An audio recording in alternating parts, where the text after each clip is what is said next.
Là, nous sommes à l'aéroport de Bukavu. Pour aller sur une mine du Congo, il faut l'autorisation des Chinois. Ça veut dire que il existe un territoire chinois dans ce pays, la RDC. Un territoire chinois tout simplement parce que personne ne sait ce qu'on produit dans ces mines-là, personne ne sait les quantités de minerais que l'on sort dans ces mines-là.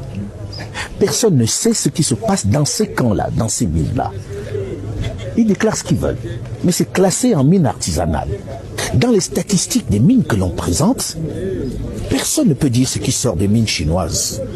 Les compagnies occidentales qui ont acheté ici il y a quelques années, qui ont signé ici il y a quelques décennies, les ont toutes vendues à celui qui avait du liquide, les Chinois. Aujourd'hui, si vous voulez visiter une mine, vous demandez l'autorisation en territoire congolais. Comment peut-on parler d'indépendance? Est-ce que ça ne nous interpelle pas? Les Chinois ont leur propre milice pour exploiter. Il y a des mines qui sont exploitées. Le plus proche de nous ici, quand vous allez dans Kaouzi-Biega, les Chinois sont en train d'exploiter. Je ne sais pas, ils ont l'autorisation de qui. Mais je peux vous dire aussi qu'ils sont maintenant en train de vendre de l'or sur le marché noir. Donc, c'est-à-dire, ils viennent de l'or exploité sur les territoires congolais. L'autorisation de qui, on ne sait pas, mais cet or est vendu sur le marché noir. Ça veut dire qu'ils ne paient pas de taxes, ils empochent leurs dollars et ils partent. C'est tout de même une autorité morale. Ici, la RDC n'appartient plus aux Congolais que virtuellement. Dans leur propre pays, ils ne sont plus propriétaires de grand-chose. Tenez, voici dans ce camembert la répartition des richesses minières de la RDC. Comme vous le voyez, 70% de ces minerais stratégiques appartiennent directement aux firmes étrangères. C'est elles qui les exploitent et les vendent sur le marché international. C'est elles qui spéculent avec ces réserves sur les marchés financiers. Le Congo est désormais spectateur et n'a plus rien à dire. Ces entreprises, elles ont pris nos gisements, elles sont allées les donner en garantie à des banques étrangères et elles ont emprunté. Au lieu d'amener des capitaux qu'on nous avait promis, c'est des prêts qu'on nous a amenés à des taux qui dépassaient 10% alors que nous savons qu'ils les avaient à 2 ou 3%. Dont les entreprises à qui on a donné les concessions sont allées gager les mines du Congo auprès des banques. Et ont emprunté alors qu'elles devaient amener des capitaux. Elles ont amené plutôt des prêts. Je ne vais pas revenir sur ces pillages des grands groupes internationaux dont j'ai parlé dans une précédente chronique que j'ai intitulée « Comment récupérer nos richesses minières » et qui est encore sur ma chaîne YouTube. Et les 30% restants, à qui appartiennent-ils? Ceux qui théoriquement ont échappé à l'appétit vorace de ces firmes, ce que l'on appelle l'industrie artisanale, qui en bénéficie? Selon le code minier congolais, seuls les Congolais peuvent en bénéficier. Il leur est exclusivement réservé. Là encore, erreur. Là encore, ils sont exclus, tellement exclus, totalement exclus. Mais comment est-ce possible? Et là, on tombe des nues en découvrant l'ampleur des vols, du machiavélisme qui prévaut dans ce secteur, qui a priori ne devait profiter qu'aux nationaux. Sur les 30% restants, ceux de l'artisanat minier, 80% sont tenus par les Chinois, qui ont remplacé les Libanais depuis la chute du président Joseph Kabila, qui ne tiennent plus que 15% les Libanais, contre 5% pour les Indiens. Rien pour les Congolais. Des chiffres que, naturellement, certains mettent en doute à Kinshasa. Pour en avoir le cœur net, pour ne pas se contenter de spéculations, nous avons décidé d'aller dans les mines de ces différentes régions de la RDC. Nous nous sommes décidés à aller sur place enquêter, voir comment se partage cette manne naturelle. Après l'extraordinaire périple dans les hautes montagnes du Nord Kivu, dans les mines de Rubaya, dans la belle et luxuriante région du Massissi, nous avons tenté ensuite de nous rendre dans les mines de Walikale, toujours dans le Nord Kivu. Figurez-vous que malgré la présence dans notre avion des autorités locales, notamment des députés nationaux, du président du conseil d'administration de la puissante GECAMINE, des administrateurs de la FEC, la Fédération des entreprises du Congo, malgré l'autorisation donnée par la présidence de la République, tenez-vous bien, la société américaine Alphamine, propriétaire de Bézi, à Walikale, producteur d'étain et de cassitérite, nous a clairement dit qu'il n'acceptait pas que nous venions chez lui. Pas question de venir fouiller dans ses affaires. En plus, c'est lui qui possède l'aérodrome, le seul dans le coin. C'est dire la puissance de la firme. Il est sur son territoire et pour atterrir sur place, même l'autorisation de la présidence de la République ne suffit pas. Allez donc déterminer les quantités d'or et de coltan qu'il y produit. Allez donc savoir ce qu'il fait dans sa propriété, puisque l'autorité n'y a pas accès. Une discrétion qui accrédite la thèse selon laquelle il y extrait le minerai rare, très rare de nobium, celui nécessaire à la stabilisation des fusées. Circuler, il n'y a rien à voir. Il n'a d'injonction à recevoir de personne. Congo dit Panda. Bref, de guerre lasse, nous avons capitulé et figurez-vous que nous sommes là dans la région du Nord Kivu qui est en état de siège, avec un gouverneur militaire. Impossible de le faire plier. Il est le roi sur place, n'en déplaise à ceux qui parlent de souveraineté du Congo. Nous avons ensuite mis le cap sur le sud Kivu en empruntant le majestueux lac Kivu et ses paysages à vous couper le souffle. Malheureusement, dans ce décor de rêve, nous avons croisé des esclaves des temps modernes dans les mines de Luhihi, dans le territoire de Kabare, dans le sud Kivu. Je vous épargne l'étape éprouvante sportive des Nyabibwe, perchée à 2200 mètres d'altitude, où les creuseurs ont fait des gruyères dans l'impressionnante montagne. Un vrai supplice. Mais le plus fort dans cette aventure était l'étape suivante. Une fois à Bukavu, la capitale de la province du Sud Kivu, nous avons décidé de partir vers les mines d'or de Kamituga. En raison de l'insécurité sur les routes, nous avons choisi l'option d'un petit avion. On se retrouve à l'aéroport de Bukavu. Là, nous sommes à l'aéroport de Bukavu. Pour aller sur une mine du Congo, il faut l'autorisation des Chinois. Ça veut dire que il existe un territoire chinois dans ce pays, la RDC.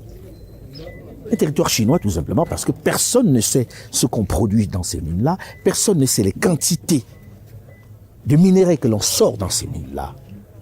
Personne ne sait ce qui se passe dans ces camps-là, dans ces mines-là. Ils déclarent ce qu'ils veulent, mais c'est classé en mine artisanale. Dans les statistiques des mines que l'on présente, personne ne peut dire ce qui sort des mines chinoises. Les compagnies occidentales qui ont acheté ici il y a quelques années, qui ont signé ici il y a quelques décennies, les ont toutes vendues à celui qui avait du liquide, les Chinois. Aujourd'hui, si vous voulez visiter une mine, vous demandez l'autorisation en territoire congolais. Comment peut-on parler d'indépendance? Est-ce que ça ne nous interpelle pas? Les Chinois ont leur propre milice pour exploiter. Il y a des mines qui sont exploitées. Le plus proche de nous ici, quand vous allez dans Kaouzi-Biega, les Chinois sont en train d'exploiter. Je ne sais pas, ils ont l'autorisation de qui, mais je peux vous dire aussi qu'ils sont maintenant en train de vendre de l'or sur le marché noir. Donc, c'est-à-dire, ils viennent de l'or exploité sur les territoires congolais. L'autorisation de qui, on ne sait pas, mais cet or est vendu sur le marché noir. Ça veut dire qu'ils ne paient pas de taxes, ils empochent leurs dollars et ils partent. C'est tout de même une autorité morale, une personnalité dont la probité ne fait pas débat, qui accepte tous les risques pour aider ses populations, ses compatriotes qui parlent. Le docteur Denis Mukwege, le prix Nobel de la paix, qui vit dans la douleur cette nouvelle colonisation. Malgré le message de dissuasion des firmes chinoises opérant à Kamituga, nous avons décidé malgré tout de nous y rendre pour toucher la réalité du doigt. Après 30 minutes de vol, nous atterrissons sur la petite piste de brousse de Kitutu. Une piste improvisée sur de l'herbe avec des bousses de vache comme vous pouvez le voir. Une arrivée mouvementée. Mais nous ne sommes pas au bout de nos surprises. Non. Les Chinois ont cassé le pont qui mène à la mine. Oui. Première surprise. Donc, pas moyen d'accéder à leur site. En plus, ces soldats qui sont venus nous attendre et qui travaillent pour eux n'ont aucun moyen de déplacement. Ils ne sont pas vraiment venus pour nous escorter. Seconde surprise. Oui. On est en train d'assister à quelque chose d'extraordinaire. Quelque chose de surréaliste. Quand on dit qu'on est indépendant, on doit quelquefois s'interroger si c'est vrai. Nous sommes à Kamituga. On est venu pour voir la mine. La mine est à moins de 30 km d'ici. Mine non autorisée, exploitée par des Chinois. Personne ne peut mettre un nom sur la société chinoise. Par politesse, le ministre des Mines provinciales a appelé les Chinois pour leur dire « on vient chez vous aujourd'hui ». Vous savez ce qu'ils ont fait? Ils ont fermé les portes, ils sont partis. Ici, c'est le trafic d'autre chose, sauf que c'est plus soft. À vous, jeunes, de ne pas laisser faire. Ne vous laissez pas faire. Nous nous sommes laissés faire. Vous ne devez pas accepter ça. C'est inacceptable, tout simplement. Aux autorités congolaises de prendre aussi leurs responsabilités. Ça ne peut pas exister. Derrière nous, il y a un ministre des Mines provinciales qui est avec nous sur le tarmac, on ne peut pas bouger. Et ce qu'on nous proposait même, c'était d'emprunter ces motos-là, qui sont conduites par qui? Par ceux qui travaillent ici pour eux. Voilà comment on arrive à avoir des ambassadeurs qui sont tués sur ce territoire. C'est clair, nous ne sommes pas désirés dans le coin. Malgré l'importance des membres de la délégation, nous sommes obligés de repartir. Surtout que les soldats qui arrivent de plus en plus nombreux et menaçants, en moto, ne nous inspirent pas vraiment confiance. Non, parce qu'ici, les bandes armées dont on parle toute l'année, qui seraient des bandes tribales, comme on dit, etc., elles sont entretenues par ces miniers-là pour les garder. C'est eux qui gardent les mines. C'est eux qui protègent ces gens-là. Alors je ne sais pas qui est le chef de bande. Je ne sais pas qui approvisionne le chef de bande, parce que c'est lui le vrai patron. On est un peu comme si on était à Medellín ici. Oui, à Medellín, le siège du trafic de drogue colombien.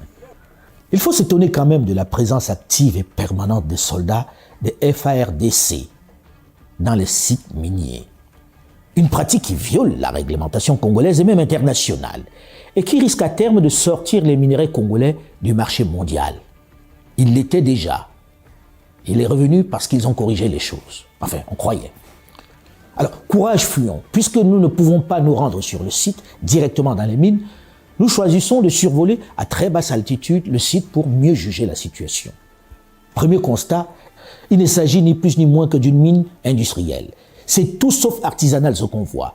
On a plutôt affaire à une exploitation semi-industrielle sauvage avec des excavatrices, des chargeuses, des bulldozers, des laveries d'or de dernière génération, des dragues qui raclent le fond des rivières et d'impressionnants camions-bennes. Second constat, jugez par vous-même la couleur de l'eau. L'étendue de la pollution de ce fleuve est lilas. Mesurez par vous-même l'étendue des dégâts sur la nature. C'est sans commentaire. On peut difficilement plus polluer une rivière qui, sachez-le, se jette plus loin dans le grand fleuve Congo.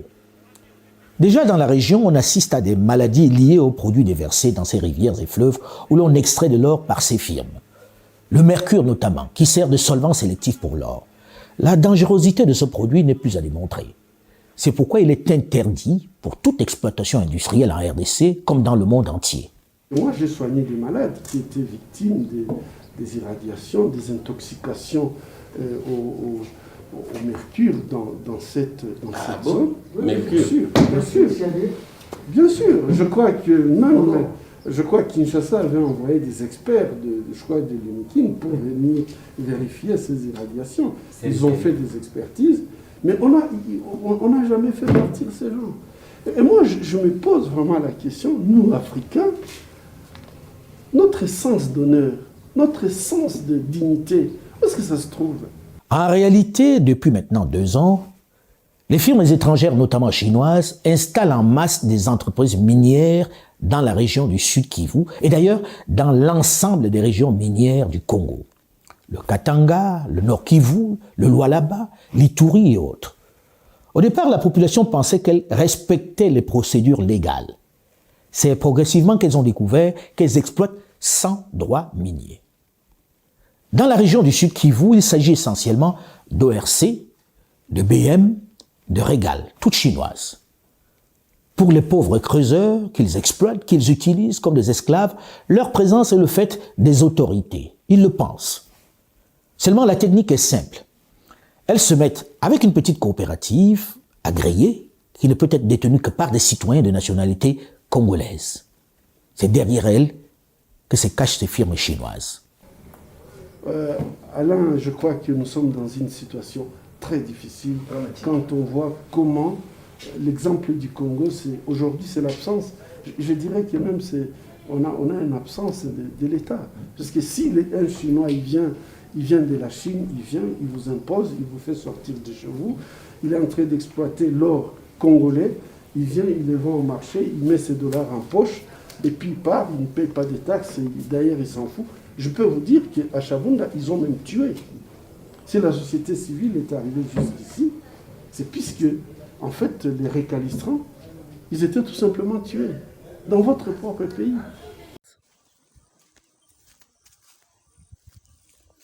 Njia ya kwetu Chabunda, barabara ya Baliga, vous voyez?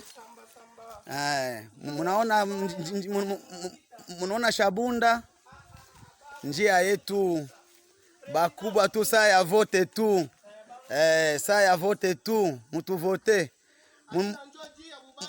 Munaona ile kinga njoo moto, njoo beni, njoo bisi, njoo kamio ya transport, kinga iko na pano, kinga njoo kila kitu. Munaona magumu ya kwenu Shabunda, bashabundie.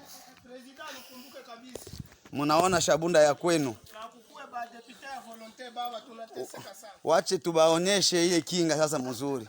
Munaona kinga bana installe yako pano, kuko radio na telefone, gisi ko natembea, ile miti nyo anafunga kwa mizigo, sabuni na chumvi inakuya kwa hii kinga, inaenda mpaka Vere Baliga, difficilement 2 km par jour.